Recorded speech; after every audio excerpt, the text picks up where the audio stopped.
Hello everyone, Twitter talks के पहले interview segment में आप सभी का स्वागत है। यहाँ हमारी कोशिश रहेगी कि कुछ जानी मानी हस्तियों को आमंत्रित करेंगे और उनसे बहुत से अलग अलग मुद्दों पर चर्चा करेंगे और उनके विचार जानने की कोशिश करेंगे। हमारा चैनल नया है, आपने हमारे कंटेंट को पसंद किया है, आगे भी करते रहिएगा। जिन्होंने हमारे पुराने वीडियोज नहीं देखे हैं जल्दी से देखिए, जिन्होंने सब्सक्राइब नहीं किए हैं जल्दी सब्सक्राइब कर लीजिए। ट्विटर टॉक्स इंटरव्यू के हमारे पहले एपिसोड में आज हमारे साथ जुड़ चुके हैं परम आदरणीय शुभ्रांश राय सर जी। स्वागत है सर आपका ट्विटर टॉक्स में। धन्यवाद दिव्य, धन्यवाद। वैसे तो सर को किसी इंट्रोडक्शन की जरूरत नहीं है, फिर भी एक चीज मैं अपने दर्शकों को बताना चाहूंगा कि शुभ्रांश राय सर आपको आए दिन टीवी डिबेट्स में दिख जाएंगे अलग अलग मुद्दों पर पैनलिस्ट के छक्के छुड़ाते हुए। सर बहुत बहुत धन्यवाद सर आपका कि आपने मुझे अपना बहुमूल्य समय दिया। तो सर इस इंटरव्यू सेशन की मैं शुरुआत करना चाहूंगा कि बिहार में गरीबों के प्लेट में पुलाव है, मतलब लग रहा है कि बिहार में चुनाव है। बिहार इलेक्शन आ गया है, हर दिन माहौल गर्म होता जा रहा है। कोरोना काल का ये पहला इलेक्शन है हमारे इस देश में। आप भी बड़े गौर से बिहार के इलेक्शन को फॉलो कर रहे होंगे, हर दिन हाई वोल्टेज ड्रामा तो हो ही रहा है। तो सर मैं आपसे जानना चाहूंगा कि आप बिहार इलेक्शन 2020 को किस तरह से देख रहे हैं? आज के बिहार के परिप्रेक्ष्य में इसकी कितनी अहमियत है जैसा माहौल चल रहा है, और क्या ये चुनाव अपनी सही दिशा में जा रहा है या नहीं? इस पर आपका क्या अभी तक का एनालिसिस है? देखिए दिव्य जी, तीन बड़ी बड़ी बातें हैं। सबसे इंपॉर्टेंट ये है कि आपने जो क्वेश्चन पूछा उसका सेगमेंट में थोड़ा उल्टा कर देता हूं। आपका पहला सवाल ये था कि कोरोना काल में ये चुनाव कहां तक जायज है। जी सर। इसका बेहतरीन जवाब ये है कि इससे खूबसूरत राजनीतिक झूठ कुछ नहीं हो सकता। जी। दो लोग एक गाड़ी में बैठ के जा रहे हैं और उन्होंने अगर मास्क नहीं पहना है तो उनको पुलिस पकड़ के चालान काट देती है, ये कह के कि कोरोना काल चल रहा है, आपने मास्क क्यों नहीं पहना है और सोशल डिस्टेंसिंग क्यों नहीं मेंटेन की। लेकिन एक नेता को जिसको कुर्सी प्यारी है या जिसको सत्ता का सुख भोगना है, क्योंकि संविधान की कुछ धाराओं के हिसाब से ये भी एक ऑप्शन होता है कि अगर वक्त के साथ चुनाव नहीं होता तो राष्ट्रपति शासन लग जाता। और जो राजनीतिक लोगों को की जो सत्ता रूपी मलाई खाने की जो आदत पड़ गई है, वो शायद हो सकता है कुछ वक्त के लिए उनको न मिलता अगर वाकई देश में कोरोना जैसा माहौल सरकार प्रस्तुत करती अगर होता। तो इसलिए 100% एक बात सच है कि बिहार का चुनाव सिर्फ नेताओं का, सिर्फ राजनीतिक नेताओं का स्वार्थ सिद्धि का साधन है। कौन बीमार हो रहा है इससे कोई फर्क नहीं पड़ता। कितने लोग पैदल चल के यूपी, बिहार, बंगाल, महाराष्ट्र कहां से आए और कहां गए, इससे किसी को कोई फर्क नहीं पड़ता। किसकी नौकरी चली गई, किसका व्यापार ठप हो गया, किसके घर का कोई व्यक्ति मर गया कोरोना के द्वारा, इससे भी नेताओं को और खासकर बिहार की सरकार को जो मक्खन मलाई खा रही है उसको फर्क नहीं पड़ता। उसका सिर्फ एकमात्र उद्देश्य है कि चुनाव हो और किसी भी तरह से येन केन प्रकरण हम चुन के दोबारा सत्ता में आए, जैसा उन लोगों ने उम्मीद लगा के बैठे हुए हैं। एक बात। दूसरी इंपॉर्टेंट बात यह है कि इस चुनाव जो है ये लोकतंत्र की सही मायनों में दशा और दिशा को तय करेगा। वोटर इस बार आपको बताएगा कि क्या वो एक आस्था से जुड़ा हुआ वोटर है, क्या वो एक विचारधारा से जुड़ा हुआ वोटर है, क्या वो नेताओं के लिए अपने सामाजिक रिश्ते खत्म करने पे तुला हुआ वोटर है, या उसे सबसे पहले एक नौकरी की जरूरत है, उसे सबसे पहले एक रोजगार की जरूरत है, उसे सबसे पहले एक बेसिक स्वास्थ्य सुविधाओं की जरूरत है, उसे सबसे पहले उस इज्जत की जरूरत है जो उसने लॉकडाउन में महसूस किया। उसको सूरत में मारा गया, उसको कर्नाटक में बंधक बनाया गया, उसे क्या पसंद है। तो ये सबसे बड़ा ये है कि जो बिहार ज्ञान की धरती कही जाती है, शिक्षा जहां खून में बसता है, मतलब वो कहते हैं कि एक बिहारी सब पे भारी वाली जो डायलॉग है कि माँ सरस्वती का अगर साक्षात आशीर्वाद प्राप्त है तो बिहार को प्राप्त है। अलग बात है कि माँ लक्ष्मी नाराज रहती है, लेकिन शिक्षा तो हमारे पास है जी। तो ये उनको डिसाइड करना पड़ेगा कि क्या वो एक विचारधारा के साथ बहना चाहते हैं या वो विचारधारा के साथ साथ अपने हक की मांग करते हैं। ये चुनाव बताएगा जी। सर इस बार के बिहार चुनाव में अलग अलग पार्टियां हैं जो अलग अलग मुद्दों के साथ मैदान में उतरती दिख रही हैं। एक तरफ हमारे जेडीयू के नीतीश जी हैं जो अपने 15 साल के कामों को बहुत छाती पीट पीट कर गिनवा रहे हैं, जबकि हाल ये है कि पिछले साल तक पूरी पटना राजधानी पानी में डूबी हुई थी। इंसेफ्लाइटिस से दर्जनों में बच्चे मर रहे थे। खैर दूसरी तरफ बीजेपी के सुशील मोदी जी हैं, या तो नीतीश जी के पीछे पीछे लगे होते हैं या फिर हर सवाल के जवाब में लालू जी से पूछिए इसी मंत्र को जपते रहते हैं। इसके विपरीत हमारे पास तेजस्वी भैया हैं जो रोजगार को मुद्दा तो बना रहे हैं, लेकिन रोजगार का विजन कैसे होगा उस बात पर थोड़े क्लूलेस लगते हैं। और बिहार पर सबसे लंबे समय तक राज करने वाली जो कांग्रेस पार्टी थी वो तो सर सीन से गायब दिख रही है। तो मेरा सवाल ये है कि इस भ्रमित माहौल में सर बिहार का जनमानस किस आधार पर वोट करेगा? क्या हर बार की तरह इस बार भी घूम फिर कर वही जात पात चलेगा क्या वोट डालने में सर? देखिए दिव्य जी, आपके सवाल में ही आपका जवाब छुपा हुआ है। आपने एक बड़ी साफ गोशी से एक बात कही कि पिछले साल पटना शहर डूब रहा था, चमकी बुखार से सैकड़ों बच्चे मर गए। अगर पटना जैसे शहर का डूबना विकास है तो ये विकास नीतीश जी को मुबारक हो, और ये विकास बिहार निवासियों को मुबारक हो जिनको नीतीश जी पसंद है। अगर चमकी बुखार से सैकड़ों बच्चे मर गए और बिहार जैसे ज्ञान स्थली में अगर आज भी बेसिक स्वास्थ्य सुविधा का अभाव है, और इसे बिहार के नेता या बिहार की जनता जो इन पार्टियों के समर्थन में खड़ी है, अगर उन्हें ये विकास दिखता है तो ये विकास उन्हें मुबारक।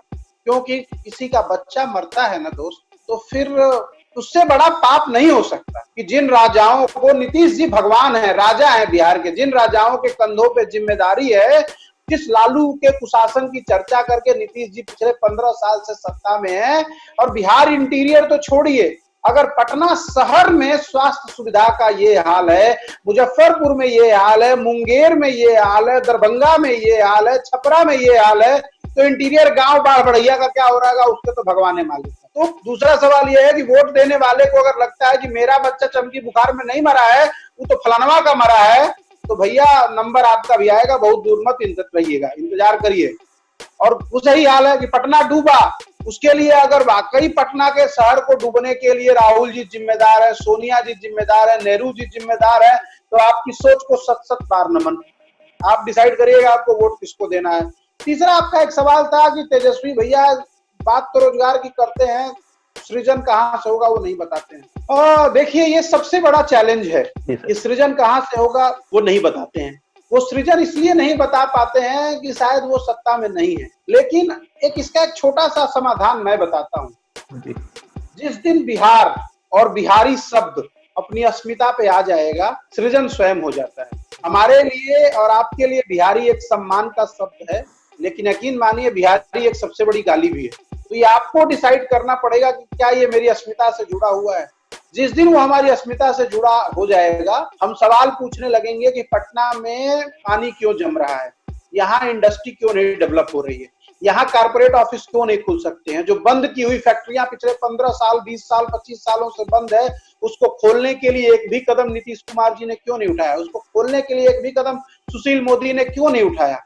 जिस दिन ये जवाबदेही और जिम्मेदारी से सवाल बिहारी शब्द जो है ना हमारी अस्मिता से जुड़ा हुआ, वो बिहारी पूछने लगेगा, फिर भारी हो जाएगा और फिर सृजन वहीं से होता है। और तीसरी सबसे बड़ी बात, सुशील मोदी जी को क्या कहा जाए। अभी सुशील मोदी जी का सुबह मैं ट्वीट पढ़ रहा था, वो पूर्णिया में हुए बलात्कार के लिए भी राहुल गांधी से सवाल पूछ रहे थे कि पूर्णिया में जो बलात्कार हुआ है, राहुल जी पूर्णिया कब आएंगे, उनको कोई बताए। उनका ट्वीट लिखने वाला भैया कि पूर्णिया बिहार में आता है और अभी बाढ़ में डूबा हुआ है। सही बात है, वहां पानी निकालने की व्यवस्था करिए, वो आप जिम्मेदारी लीजिए।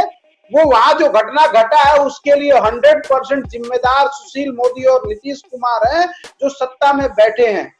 बेटी सम्मान का प्रतीक होती है, नारी सम्मान का प्रतीक होती है, वो बहन भी होती है, माँ भी होती है, बेटी भी होती है, पत्नी भी होती है। और हम कहां से उस राम राज्य की कल्पना कर रहे हैं या करने के बारे में सोच रहे हैं जिसमें नारी का सम्मान नहीं है। तो आपके सृजन का जवाब हमारी अस्मिता से जुड़ा हुआ है। जिस दिन अस्मिता जग जाएगी, सृजन स्वयं हो जाएगा। सर आपने लालू जी के उनका जो राज्य था उसके बारे में आपने बात किया, तो अगर लालू जी के समय की बात करते हैं तो जिसे पॉपुलरली जंगल राज से कंपेयर कर दिया जाता है, तो एक बहुत बड़ा वर्ग है आज के बिहार इलेक्शन में जो है फर्स्ट टाइम वोटर्स का, जो 18 से 19 साल के बच्चे हैं। उन्होंने बिहार का वो काल देखा ही नहीं जब 7 बजे के बाद सड़कों पर निकलना कठिन हो जाता था, हत्याएं लूटपाट आम जनजीवन के हिस्से हो गए थे। ये रियलिटी भी है कई हद तक। तो उन फर्स्ट टाइम वोटर्स ने तो वो समय देखा ही नहीं। तो मेरा सवाल आपसे ये है सर कि क्या उन युवाओं को अपने मतदान का प्रयोग इन 15 वर्षों के आधार पर करना चाहिए जो उन्होंने देखा है, या फिर उसी इतिहास में चले जाइए, फिर वही गड़े मुर्दे उखाड़िए और हर कुछ को एनालाइज करके अपना निर्णय लेना चाहिए? सर जी, वो युवा हो या फर्स्ट टाइम वोटर हो, सबको वर्तमान देखना चाहिए। लालू जी के दौर में क्या हुआ था उसकी सबसे बड़ी एक लाइन में स्टोरी लिखी है, वो ये है कि उस दौरान अखबार में जो चीज आती थी हम उसको पढ़ते थे, और अगर एक व्यक्ति की हत्या होती थी तो उसकी चर्चा 10-10, 15-20 दिन होती थी। उससे ज्यादा हत्याएं, उससे ज्यादा रेप बलात्कार आज हो रहा है। लेकिन हमारी समस्या ये है कि हर 10 मिनट बाद एक नया घटना हो जाता है तो हम पुरानी चीज को भूल जाते हैं। लालू जी के दौर में संचार का माध्यम लिमिटेड था, इसलिए जो हुआ उसको हम याद करके बैठ गए। प्रकृति बदलाव मांगती है, वो बुरे थे या ये बुरे हैं, ये डिसाइड करने का काम वोटर का है। लेकिन आज जो 18, 19, 20 साल का लड़का है, उसको उसके पिताजी के दौर में क्या हुआ था वो बात की बात है। आज उसकी शिक्षा क्या अच्छे ढंग से हो रही है, क्या वो नालंदा जो है वो शिक्षा का गढ़ कहला रहा है, क्या उसके शहर में, उसके राज्य में उसके लिए कोई नौकरी साधन है, क्या वो दिल्ली बंबई आ गया है तो उसकी बहन जो वहाँ पटना, आरा, छपरा में घूम रही है या बाजार में जा रही है अकेले अपनी माता के साथ, अपने छोटे भाई के साथ, क्या वो सुरक्षित है? वो इसका आकलन कर लेगा तो उसको जवाब मिल जाएगा। 1980-90 के दौर में चंबल भी था, वो डाकू मॉडिफाइड होकर कुर्ता पजामा पहनने लगे। वक्त बुरा था, घटनाएं घटी, उसी बदलाव को देखने के लिए, और वहीं से तो उम्मीद रख के नीतीश कुमार को लोगों ने 15 साल सत्ता दिया। अगर 15 साल सत्ता मिलने के बाद भी शहर पानी से डूब रहा है, रेप हो रहा है, हत्या हो रही है, और आज भी आप जवाबदेही नहीं तय करेंगे तो कब तक लालू जी के सहारे चलेंगे? कब तक मोदी जी के स्टाइल में नेहरू जी को जिम्मेदार बताएंगे? कब तक पाकिस्तान जिम्मेदार होगा? अरे भैया, आपकी भी जिम्मेदारी बनती है। आप ये बताइए कि आपने 15 साल में किया क्या है, ये बताइए। आप बताइए 15 साल में इतना मैंने व्यापार का सृजन कराया, इतनी मैंने नौकरी का सृजन कराया, इतने अच्छे रास्ते मैंने बनाए, इतना मेट्रो बनाया, इतना रेल लाइन, बस लाइन को कनेक्ट करने की कोशिश करी, कुछ ऐसा किया तो बताइए। इतिहास कौन गाता है जिसके पास वर्तमान में बताने के लिए कुछ नहीं होता? सर, एनडीए में खींचतान हो रही है, एलजेपी इधर अलग हो गई, उधर बीजेपी कह रही है हम जेडीयू के साथ हैं, इधर महागठबंधन में आए दिन तोड़फोड़ हो रही है, कभी कुशवाहा जी चले जाते हैं, कभी कांग्रेस तेजस्वी जी को अपना सीएम चेहरा मानने से मना कर देती है। तरह तरह का जातीय और महत्वाकांक्षा से भरा समीकरण देख रहे हैं हम लोग। लेकिन इन सब के बीच में सर जो आज असल मुद्दे होने चाहिए, जैसे आपने पहले भी कहा कि रोजगार पर बात नहीं हो रही, बिहार बोर्ड के टॉपर्स तो सर जब भी टॉपर कोई आता है तो वो तो नेशनल टेलीविजन पे मजाक बन जाता है। इंसेफेलाइटिस से हर साल बच्चे मर रहे हैं। स्वास्थ्य सेवा तो सर छोड़ ही दीजिए, किसी तरह की कोई बात की नहीं जा रही है। तो मेरा प्रश्न ये है कि सर बिहार में ना पहले मुद्दों की राजनीति हुई, कभी इलेक्शन में आपने मुद्दे डिस्कस किए, ना आज ये चीज हो रही है। तो सर बिहार में मुद्दे की राजनीति कब शुरू होगी और कब तक यही चलेगा कि भाई ये पार्टी का झंडा है, इसके पीछे वोट दे दो, ये चेहरा है, इसके पीछे वोट दे दो? अरे दिव्य जी, तो इसके लिए जिम्मेदार कौन है? इसके लिए जिम्मेदार आप स्वयं हैं। जो अभी आपने जिक्र किया 18-19 साल का वोटर है, उसको फेसबुक पे विचारधारा के साथ लड़ाई लड़ना अच्छा लग रहा है, लेकिन उसने कभी एक बार ये सवाल करने की कोशिश नहीं की, लेकिन उसने कभी एक बार ये 3 साल 4 साल बाद जाके दिल्ली बंबई में सिक्योरिटी गार्ड बनोगे क्या? राज्य दिया है जिस राजा के हवाले, उससे सवाल तो पूछो, पहली बात। दूसरी बात, आपने जो बीजेपी और एलजेपी का जिक्र किया, देखिए राजनीति में जो दिखता है वो होता नहीं है, और जो होता है वो किसी को बताया नहीं जाता है, और जो बताया जाता है उसका वास्तविकता से कोई वास्ता नहीं होता है। अगर बीजेपी और एलजेपी के स्टोरी को आप समझने की कोशिश करें तो मैं दिल्ली में एनडीए में हूँ, बिहार में मुझे नीतीश कुमार पसंद नहीं है। अब इसका साइड इफेक्ट देखिए, 143 सीटों पे चिराग पासवान जी कैंडिडेट ला रहे हैं, 121 सीटों पे, 122 सीटों पे 7 सीट कम कर दीजिए, 115 सीटों पे नीतीश कुमार जी की पार्टी चुनाव लड़ रही है। उनके हर कैंडिडेट के खिलाफ एलजेपी का कैंडिडेट है। एलजेपी का कैंडिडेट मतलब इनडायरेक्टली बीजेपी का कैंडिडेट। तो इसका मतलब ये तो नहीं कि जेडीयू को निपटाने का काम बीजेपी स्वयं कर रही हो, चिराग पासवान को चिराग बना के। उस चिराग की लौ से अगर कुछ अच्छा हो गया तो वल्ले वल्ले, नहीं हुआ तो चिराग बुझा देंगे। तो कहने का मतलब ये है कि ये महत्वाकांक्षा की लड़ाई है। रामविलास पासवान को अपने पुत्र को राजनीति में सेट करना है, तो वो छोड़िए। बस एक बात याद रखें कि बिहार के वोटर को ये डिसाइड करना पड़ेगा कि मेरे अंदर की अस्मिता है। हम ये टेलीविजन और फेसबुक और ट्विटर पे ये बात करते हैं कि where is your spine, do you have that spine? Being a voter, where is your spine? Do you have guts to ask this question with your politician? अरे भैया पूछो ना, जो राजा है वो और कितना बड़ा सपना दिखाएगा। कम से कम उससे पूछिए कि हे मान्यवर, हे राजा जी, आपने 15 साल में क्या किया बताइए, या पिछले 5 साल में क्या किया, या पिछले 1 साल में क्या किया, या पिछले 3 महीने में क्या किया। बिहार सरकार माइग्रेंट लेबर के लिए, पैदल चलने वाले लेबरों के लिए मुंह पे तमाचा थी। पहली वो सरकार थी जिसने बोला कि हम अपने बच्चों को कोटा से नहीं लाएंगे, हम लॉकडाउन के रूल का फॉलो कर रहे हैं। पहली बिहार नीतीश कुमार जी की सरकार थी जिसने अपने लेबरों को लाने के लिए कोई इनिशिएटिव नहीं लिया। पहली नीतीश कुमार की सरकार थी जिसने कहा कि जब आप उतर कर आएंगे, पटना उतरेंगे, उतरने के बाद आपको क्वारंटाइन किया जाएगा, क्वारंटाइन होने के बाद आपको जो 500 रुपए मिल रहा था आपको दिया जाएगा और आपको घर भेजा जाएगा। इससे बड़ा मजाक क्या हो सकता है कि हम कहीं भी बाहर रहते हैं, कहते हैं बिहार मेरा घर है, छठ में जाएंगे जी, फगुआ में जाएंगे, कहते हैं वहां मिलता। अच्छा तुम छपरे के हो, हम दरभंगा के छह, कहते हैं। लेकिन यहाँ जिसके लिए आप मेहनत कर रहे हो वही आपकी सुध नहीं लेने वाला है। तो ये जिम्मेदारी सबसे ज्यादा इस बार बिहार के वोटरों पे है कि दुनिया की राजनीति मत करिए, दुनिया को ज्ञान मत बांटिए कि जी हम बहुत पढ़े लिखे हैं, हम तो IAS IPS बनते हैं। वो यूट्यूब का वीडियो यूट्यूब पे अच्छा लगता है कि किसी बिहारी का दिल टूटता है तो IPS बनता है, ऐसा नहीं है। बिहारी का दिल टूटता है जहाँ किसी फैक्ट्री में लेबर का काम करता है। ये भी इस लाइन को याद करें।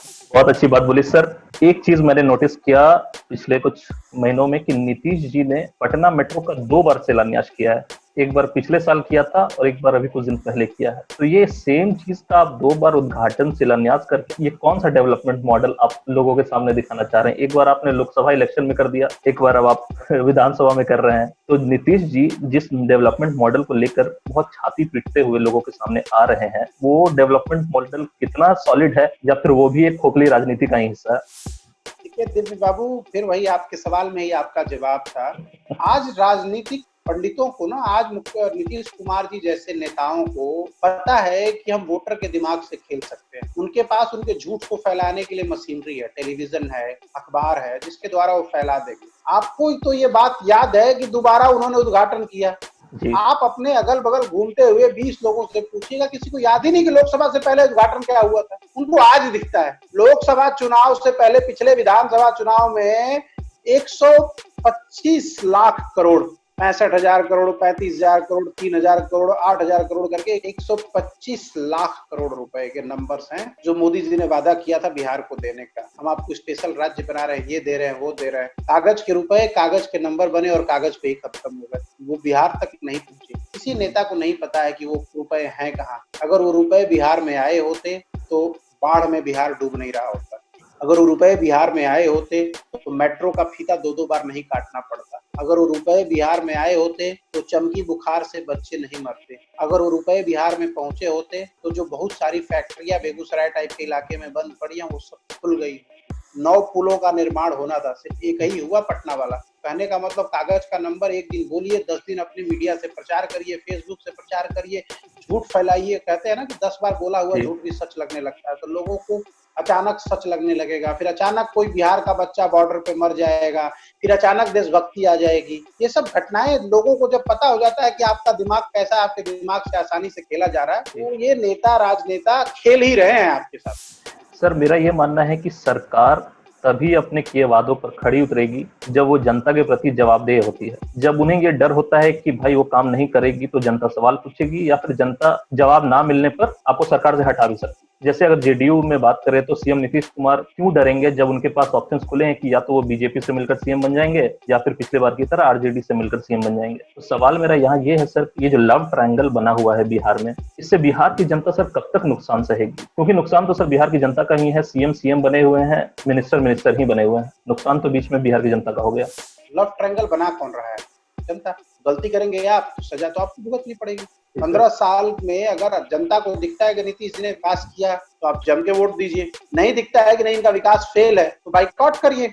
आप कुछ लोगों का जिनका फायदा होगा उनको दिखा होगा कि क्या दिक्कत है बिहार में, नीतीश ही ठीक है। कई तरह के इस तरह के पोस्टर चलते हैं। सवाल ये नहीं पैदा होता है। जनता की जिम्मेदारी होती है सवाल पूछना, अपने नेता को पकड़ के पूछना, अपने विधायक को पकड़ के पूछना, अपने सांसद को पकड़ के पूछना, अपने डीएम से पूछना। लेकिन जब आप डरने लगते हैं, आप एक विचारधारा से ग्रसित हो जाते हैं, आपको बार बार बताया जाता है देश में बिहार का हिंदू खतरे में है, पाकिस्तान आप पे हमला कर रहा है, नेपाल आपकी सीमा में घुस गया है तो हम बोल नहीं पा रहे हैं, चाइना हमको तंग कर रहा है तो हम चाइना का नाम लेने से डरते हैं। लेकिन वहां जाकर आपको जबरदस्ती राष्ट्रभक्ति जगाई जाएगी, आपको फर्जी वीडियो दिखाया जाएगा फेसबुक पे, फर्जी वीडियो बनाया हुआ आपको आपके व्हाट्सएप पे आपको भेजा जाएगा। और आप अगर उसी से खुश हो जाएंगे तो ये बात याद रखिए कि अगर आप किसी गलत चीज को बिना वेरीफाई किए खुश होते हैं तो आपको तो हंसने मुस्कुराने का हक है, लेकिन आपके आने वाली जनरेशन को आपके मुस्कुराने के बदले रोने का अधिकार आप डायरेक्ट देकर जा रहे हैं। तो ये जिम्मेदारी बिहार की जनता का है। जो भी लोग हमें देख रहे हैं और सुन रहे हैं, वोट किसी को दीजिए, किसी विचारधारा को दीजिए,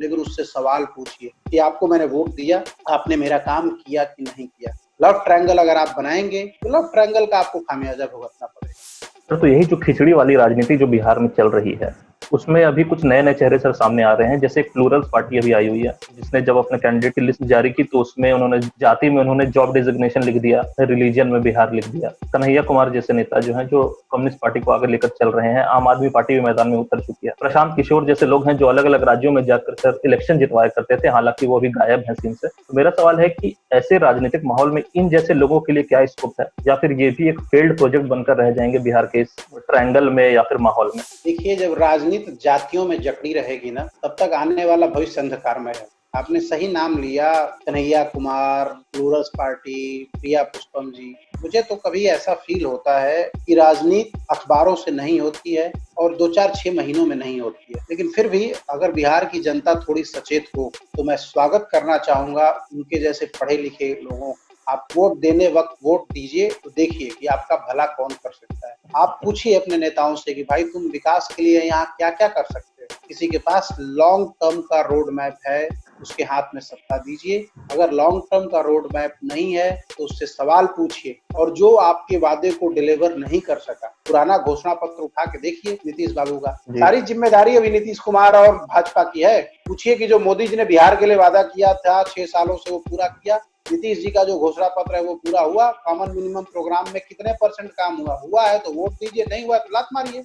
और ये लोकतंत्र के वोटर को अपना ये अधिकार सुरक्षित रखना चाहिए। नहीं रख पाएंगे और अगर वो कैंडिडेट जीतते जाएंगे तो आप सिर्फ उनके लिए 500 रुपए की वस्तु हो। चुनाव में आपको 500 रुपए की कोई एक चीज खर्च कर दी जाएगी, आपका वोट खरीद लिया जाएगा, वो राजसुख भोगेंगे और आप दिल्ली, बंबई, गुजरात में जाके सिक्योरिटी गार्ड बन के ड्रेस पहन के भाषण देंगे कि मेरे छपरा में ये हुआ, मेरे दरभंगा में ये हुआ।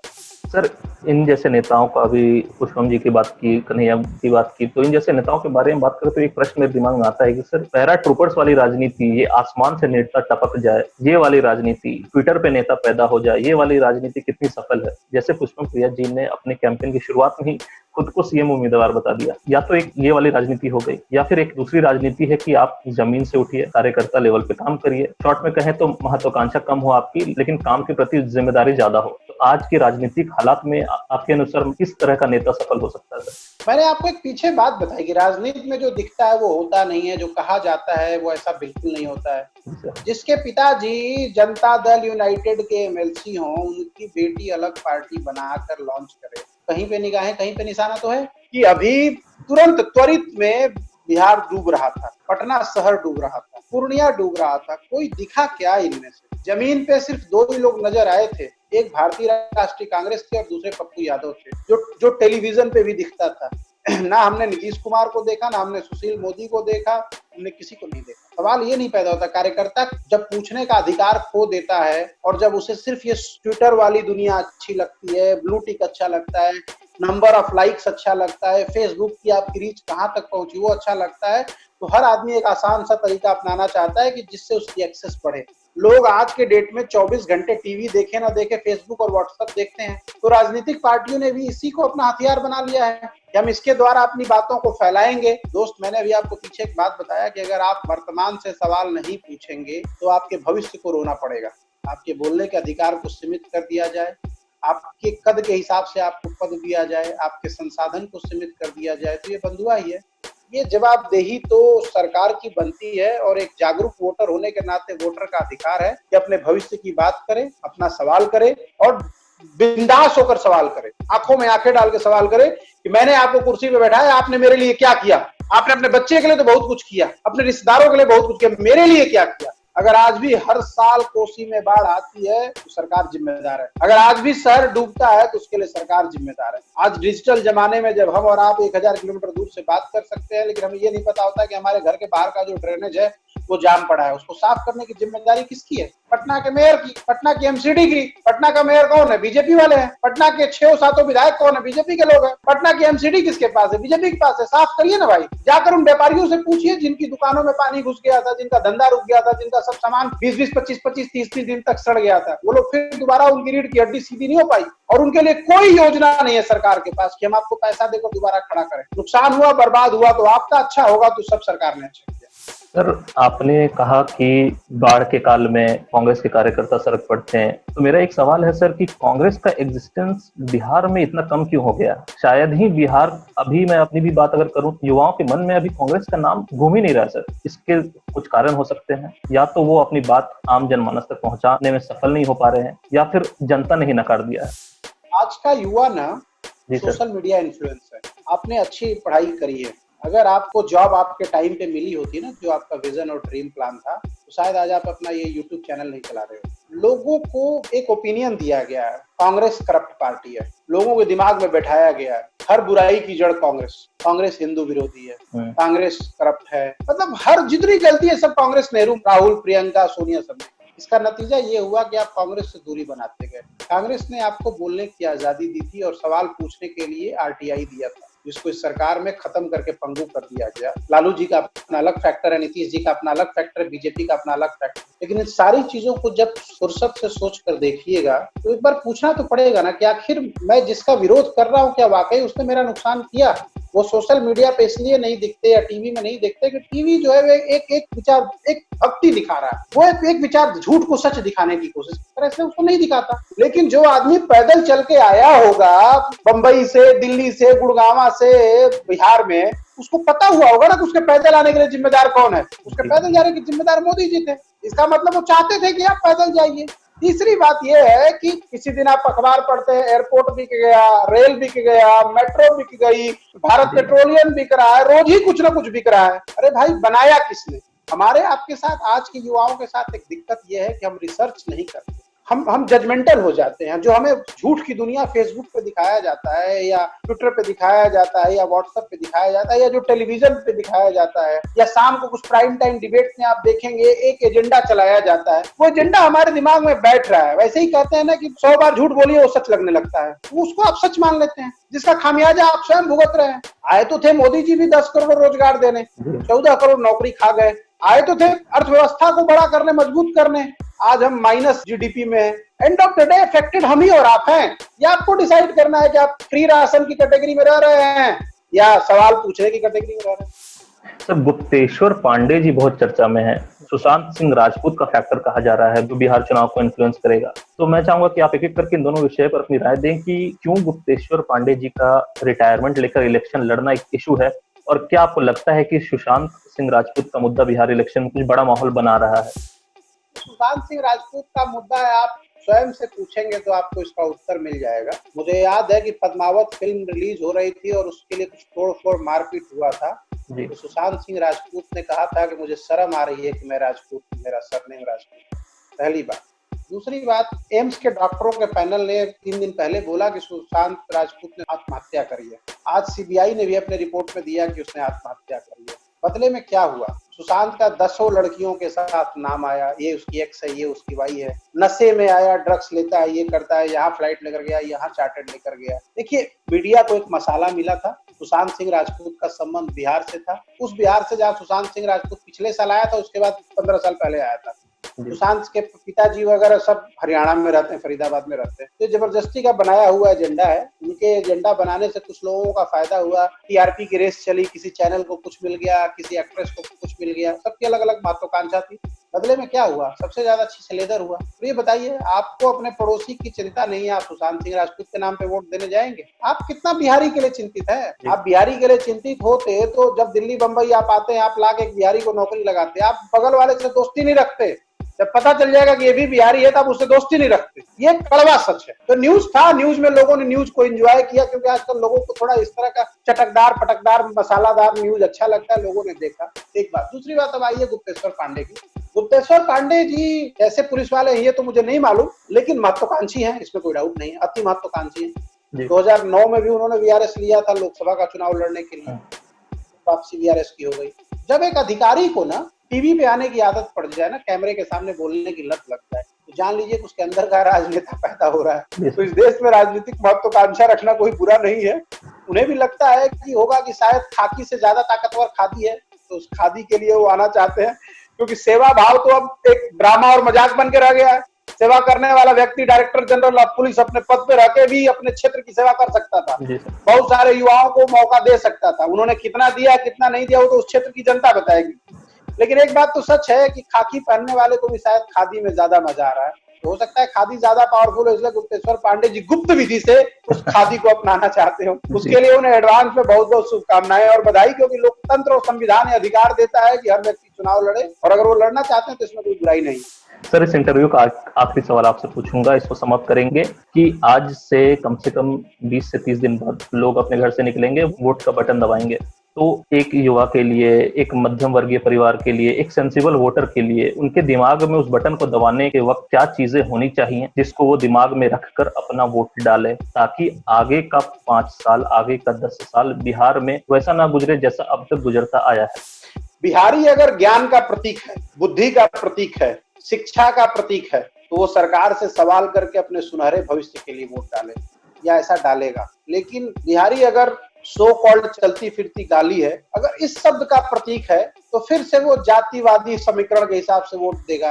जो यादव होगा वो यादव को वोट देगा, जो मुसलमान होगा वो मुसलमान को देगा, जो ठाकुर होगा वो ठाकुर को वोट होगा। तो मैंने आपको पहले ही कहा था कि ये इलेक्शन पूरी दुनिया के सामने एक सिंबल है। लॉकडाउन में अगर सबसे ज्यादा फजियत किसी को हुआ था, वो हुआ था बिहारी और बिहार प्रदेश में। लॉकडाउन से पहले अगर चमकी बुखार के रूप में सैकड़ों बच्चे कहीं मरे थे और स्वास्थ्य व्यवस्था का बुरा हाल किसी ने देखा था, वो बिहार ने देखा था। हर साल आने वाली बाढ़ से हजारों करोड़ का नुकसान बिहार देखता है। तो ये अब आज आपको डिसाइड करना पड़ेगा कि आप जो वर्तमान चुनने जा रहे हो, वो वर्तमान की नींव पिछले वाले भूत के ऊपर डिसाइड होगी, या एक भ्रमित विचारधारा के साथ डिसाइड होगी कि हिंदू खतरे में है, पाकिस्तान को हम एकदम चने चबवा देंगे, चाइना के मामले में हम चुप हो जाएंगे, अयोध्या के बाद काशी मथुरा बाकी है। तो उस तरह के बुद्धि विवेक के लोगों के लिए मेरे पास कोई शब्द नहीं है, सत सत बार नमन। लेकिन एक ही शब्द मैं कहना चाहूंगा कि आप जो भी करिएगा, ये याद रखिएगा कि आपको पूरी दुनिया देख रही है कि इस कोरोना काल में जब लोग इस बीमारी और महामारी से परेशान है, त्रसित है, ग्रसित है,